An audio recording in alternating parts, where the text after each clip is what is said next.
Por esto, el precio del petróleo va a subir al acabar la crisis del COVID-19 y Dos Bocas será de beneficio para los consumidores. La derecha ha estado muele y muele con que Andrés Manuel López Obrador debe suspender la refinería de Dos Bocas porque supuestamente no es rentable y para usar el dinero para combatir el COVID-19. Raro, a Felipe Calderón la derecha nunca le dijo que frenara la refinería de Tula para usar el dinero para la enfermedad de la gripe porcina, la famosa H1N1. El alegato de la derecha se basa en el hecho de que el precio del petróleo había bajado mucho y por lo tanto no es rentable refinar petróleo. Pero eso es mentira. El precio del petróleo empezó a recuperarse. Mire usted, para empezar hay que dejar claro por qué el precio del petróleo se desplomó. Los hechos ocurrieron así.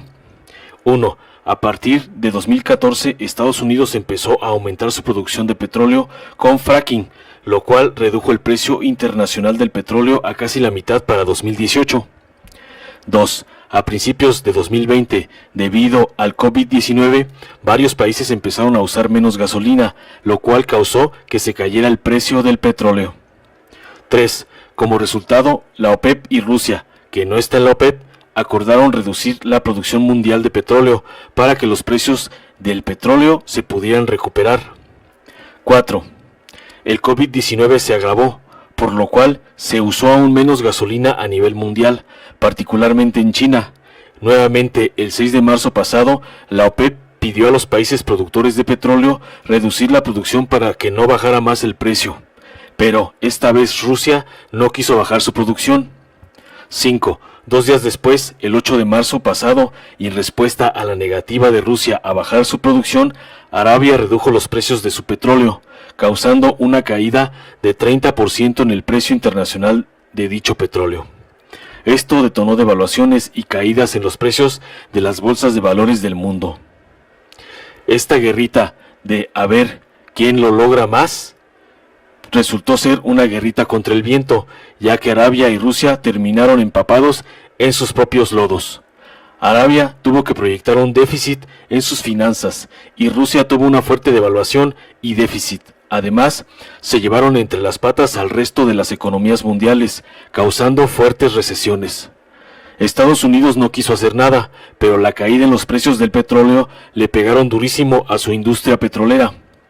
Reuters reportó, por ejemplo, que las refinerías de Estados Unidos estaban teniendo que cerrar y que solo las refinerías más grandes iban a poder sobrevivir a la guerra de precios de petróleo, ya que el COVID-19 redujo el consumo de gasolina de 50 a 70%. Y encima de eso, el precio estaba desplomándose por la guerra entre Arabia y Rusia. Esto, desde luego, implicaría despidos masivos en la industria petrolera de Estados Unidos, la cual se concentra principalmente en los estados del sur de ese país, donde Trump tiene a su principal bloque de votantes.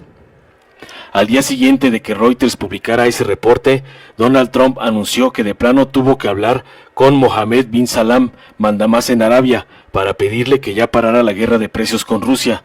Según Trump, Arabia y Rusia acordarían reducir la producción de petróleo por 10 millones de barriles, cosa que es de dudarse, ya que si algo ha quedado claro es que Trump no sabe qué está haciendo. ¿Qué quiere decir todo esto? Que Estados Unidos ya no aguanta que estén tan bajos los precios del petróleo, luego de apenas 3 semanas de guerra de precios entre Arabia y Rusia, y no va a aguantar otro mes, especialmente con el desempleo récord que registró Estados Unidos. ¿Qué tiene que ver todo esto con México? Mucho. Si Estados Unidos no va a aguantar que el precio del petróleo siga tan bajo, el precio va a subir eventualmente. De ahí que el precio internacional del petróleo aumentara 30% recientemente. Eso con COVID-19.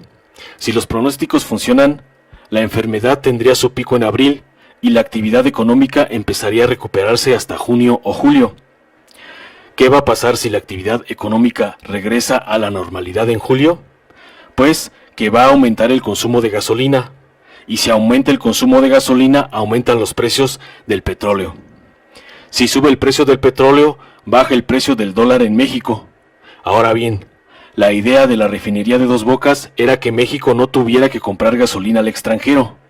Actualmente Pemex compra más de la mitad de la gasolina que vende. con la refinería de Dos Bocas, Pemex no tendría que comprar gasolina, con lo cual tendríamos ahorros sustanciales que serían trasladados al consumidor precisamente cuando se tiene proyectado que aumentará el precio del petróleo. O dicho de otro modo, si bien el precio del petróleo está bajo hoy, no quiere decir que va a estar bajo en unos meses. Y si el precio no está bajo en unos meses, la manera en la que México se beneficiará de tener una nueva refinería es no comprando gasolina al extranjero a precios más altos y pasándole los descuentos a los consumidores. Por eso es que la derecha ha insistido en que se suspenda Dos Bocas, porque saben que Dos Bocas le va a dar un fuerte impulso en la aprobación ciudadana al gobierno de AMLO, y si eso pasa, Morena ganará las elecciones presidenciales en 2024, ya que se tiene proyectado que Dos Bocas esté operando en 2022. Ojo, si Pemex tiene una refinería más y las gasolineras privadas siguen comprando gasolina al extranjero, entonces Pemex tendrá la ventaja en los precios, al tener gasolina más barata precisamente por no ser importada. A eso es a lo que le teme la derecha, a que se les caiga su negocio de vender gasolina cara al consumidor. Así que si alguien les vuelve a decir que Dos Bocas debe suspenderse para usar el dinero en el COVID-19, mándenlos a volar. No les importa ni el COVID-19 ni la economía de la mayoría de los mexicanos. Les interesa golpetear a AMLO y sus negocios. Informó Mr. Politicón. Nos vemos en el siguiente video. Si te gustó, dale like, compártelo, suscríbete y activa la campanita para recibir las notificaciones de nuestro canal.